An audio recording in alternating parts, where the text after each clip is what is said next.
5 players who made the wrong transfer moves.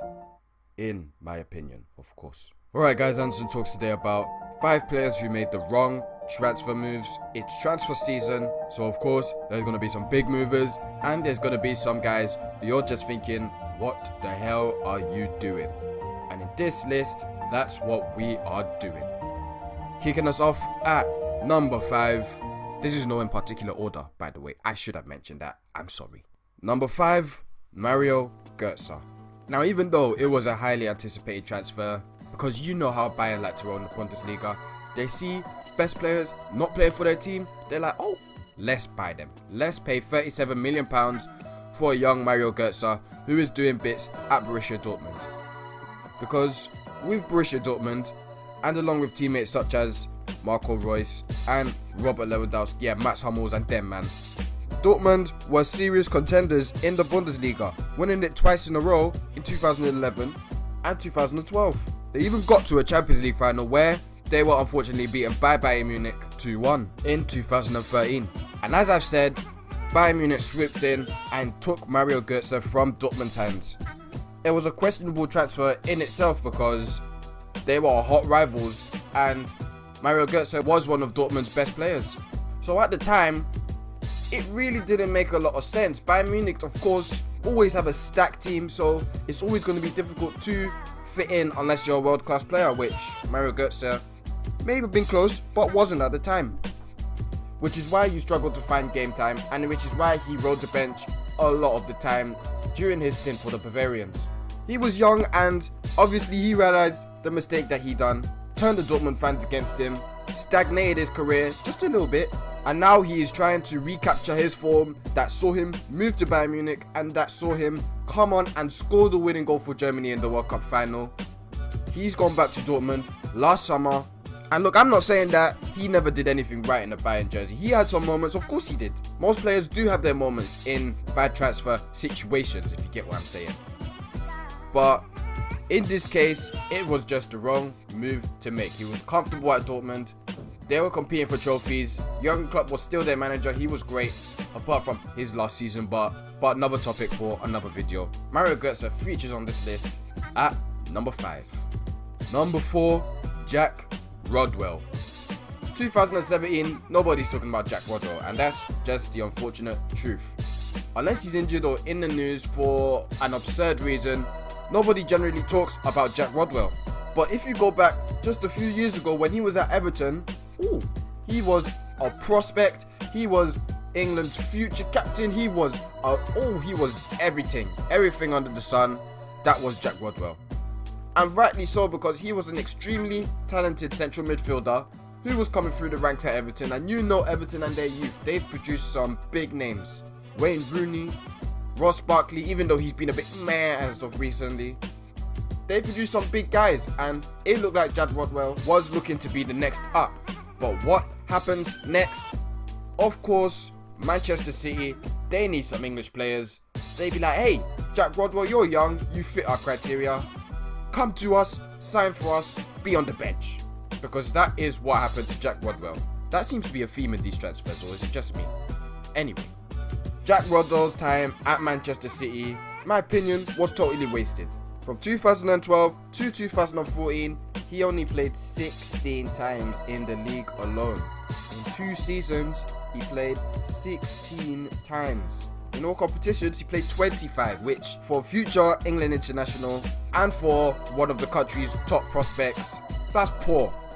And now at Sunderland, he's even worse. Forget the fact that he's no longer England's biggest prospect or whatever. He became notorious because every time Sunderland played a game and every time Jack Rodwell was on the pitch, most of the time they would lose.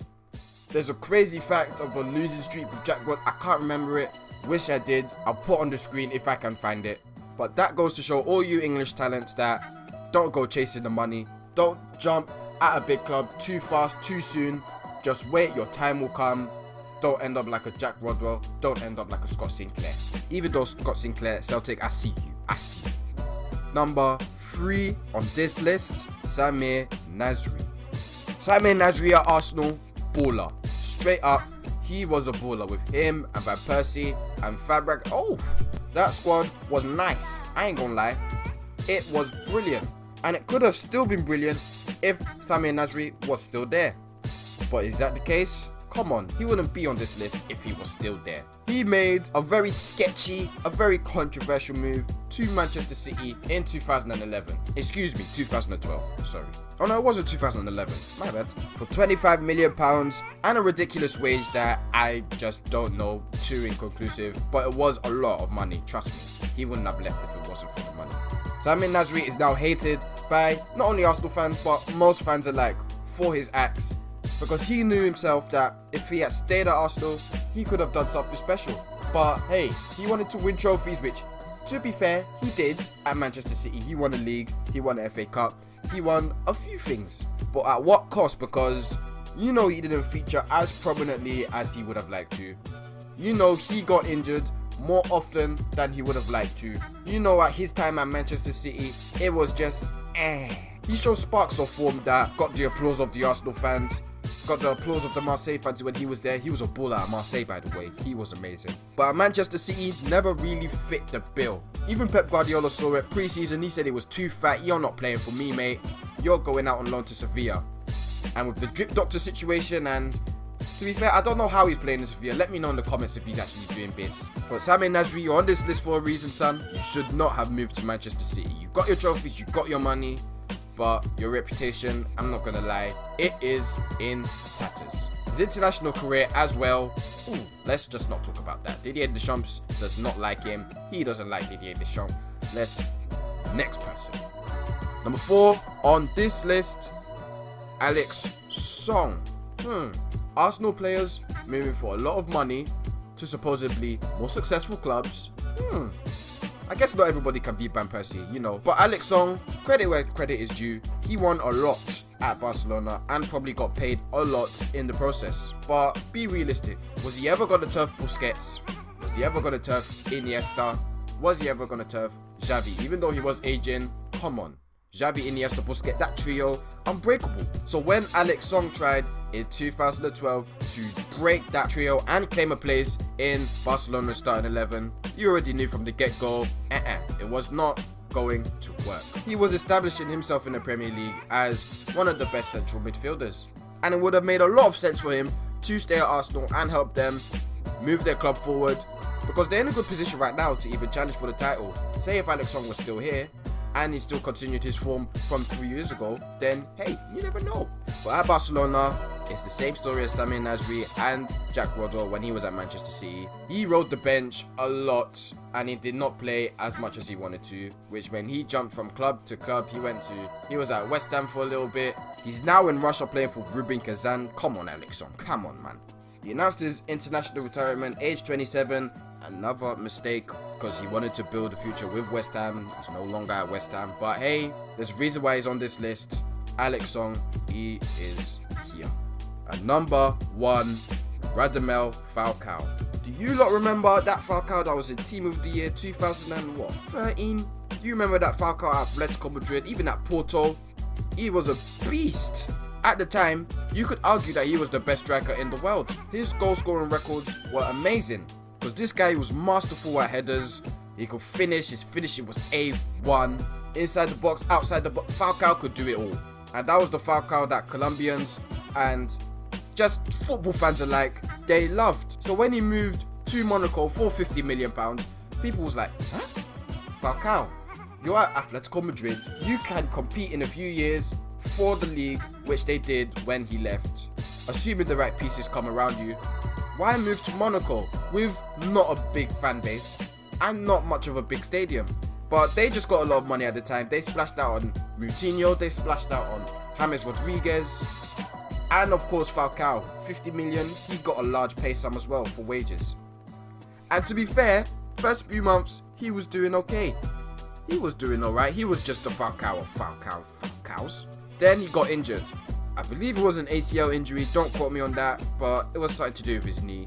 And he just fell off a cliff in terms of form. He was just not the same player. He came to Manchester United, which, you know, it could have rejuvenated his career a little bit. Score some goals at the highest level. It didn't work because he just wasn't suited to Premier League life. Came to Chelsea, same story, played even worse actually because he scored less goals. Now he's back at Monaco. He's doing alright, I guess, but let's be honest, we might not ever see the real Falcao ever again, which is a shame because if only Falcao didn't make that move to Monaco, if only Falcao would have stayed at Atletico Madrid or moved to somewhere better in a more competitive league, who knows, we could be talking about Falcao versus Luis Suarez as best strikers in the world, and that, oh, it would be tasty, but we're not. We're talking about Falcao as one of the worst transfers in recent memory. That's the list. Let me know what you think in the comments below. Any more transfers that just did not go right, any more transfers that just shouldn't have happened, let me know in the comment section below. Also, if I do have any fans out there, apologies for the lack of recent uploads. The On The Spot, which did very well, thank you very much for all the support on that. It took a lot of my energy to edit. You don't worry, it's still coming out. We've got a few more things coming out on The Spot, and a new show coming out, which I don't want to talk too much about, but if you know, you know. Stay tuned for that. Thank you for your continued support. I appreciate it very much. Like, share, subscribe, and have a nice day.